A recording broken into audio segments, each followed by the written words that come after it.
been a really big issue, but the town really hasn't had the capacity to address it. For about 4 months, Ellie Hughes has been working on Chebeague Island, starting up programs to mitigate wildfires and finding ways to help residents bring down their energy costs, which are much higher than people pay on the mainland.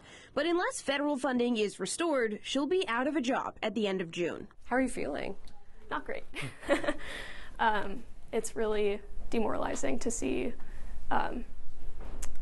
cuts like these, and it's all under a narrative about government efficiency that in this case is just so off base. Hughes is one of 120 AmeriCorps fellows in Maine whose work was terminated this week, a casualty of federal DOGE cuts. Those cuts come as the Trump administration is looking for ways to cut what it believes is wasteful spending of taxpayer dollars. The director of Volunteer Maine, which distributes that federal funding to 8 programs across the state, calls the termination notices irresponsible, since she says many of the programs offer upwards of $30 return on every federal dollar spent. These are services that Mainers are going to be robbed of. Services like monitoring safe drinking water, assistance navigating the legal system, and upkeep on Maine's trail system.